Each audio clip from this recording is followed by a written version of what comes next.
Hello fellow dreamers, welcome back, or if you're new here, welcome to my channel.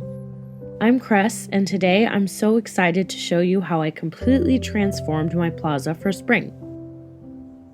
While we don't have seasons in the traditional sense in Disney Dreamlight Valley, I know that most of us like to make some seasonal changes to our valleys. To prepare my valley for spring, I started with the plaza. And while Tinkerbell and her Pixie Hollow friends have yet to come to the valley, when they do, I'll be ready for them. I placed the Mushroom Manor, Fairy's Bloss Home, Merlin's Dreamlight Library, and Fairy Godmother's Pumpkin House in the plaza for this build. These 4 homes fit the aesthetic I was going for just perfectly. This garden was 100% inspired by my sweet friend Island Cottage Gaming.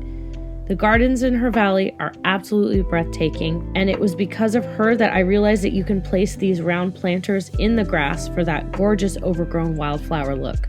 Check out her Instagram page for inspiration and show her your support.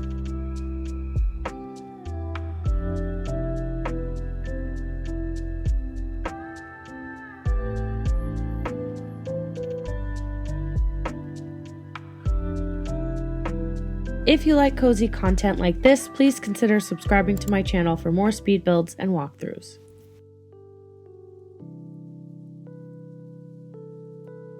For the centerpiece of my plaza, I wanted to create a dreamy fairy pool. The Moana pool provided the perfect water element. With its pretty pink flowers and the small rocky waterfall, I really felt like it was the perfect choice for the centerpiece. I added in the fountain tiles as well. Then I surrounded the whole thing with grass, flower vine lamps, different types of foliage, and flowers. I also made use of the new gorgeous floral arches from the Lovely Monster Star Path and the benches from the Cinderella collection. I framed the entire centerpiece with 2 of the Dreamlight fruit trees, and the effect was absolutely magical. I generally don't add much structure to my build, so for this one especially, I went with a lush, overgrown feel to my plaza with winding paths and tall grass.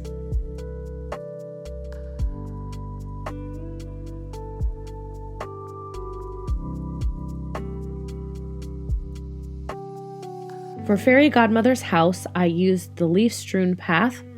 I also decided to keep the florals simple, using the butterfly flowers since their pretty purple hue felt like the perfect contrast to the yellows of the vine lamps and the glowing lanterns.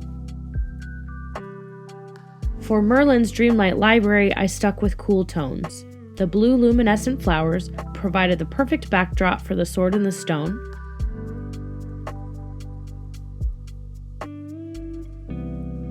The celestial pillars and some of the new Eternity Isle items like the blue ancient lamps and the ancient fountain really worked well here.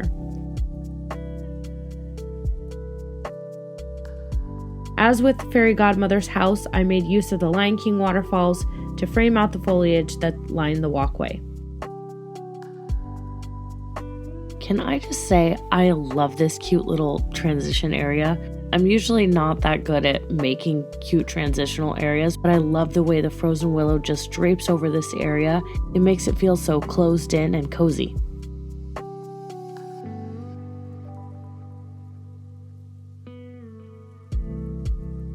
Now moving on to the other side of the plaza.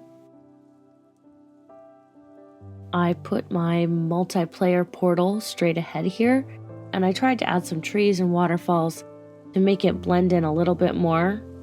Ideally, I probably would have put it somewhere else, but I really wanted people who arrive in my valley to end up in my plaza first. I made a cute little painting nook off to the side, and I love that Rapunzel's table is also a crafting table. That's such a nice little detail. It makes this nook not only cute, but also functional. I struggled with what to put in this area for a long time before I finally landed on an overgrown garden. I was trying desperately to put in the swing chair, but unfortunately it just didn't fit in this area. These grassy vine flower chairs were also inspired by another amazing creator. I wasn't able to find their socials, but I saw this design on Reddit and I was inspired to make my own version.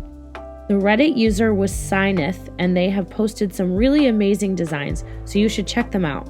If anyone knows them or finds their socials, they can send me a DM on Instagram and I'll credit them in the comments.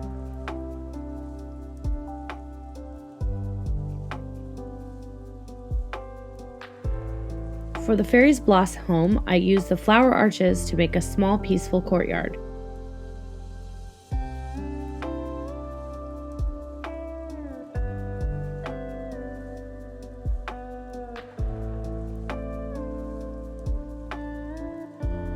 The arch and the fountain are by far my favorite items from the Star Path.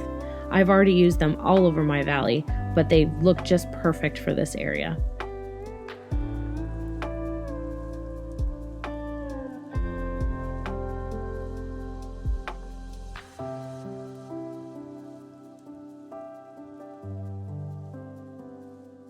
And that's my spring Fairycore Plaza walkthrough. If you've stuck around, thank you so much, cozy friends, for joining me on this little walk through my plaza. Thank you for everyone who has helped me to make it to 100 subscribers. I appreciate you so much.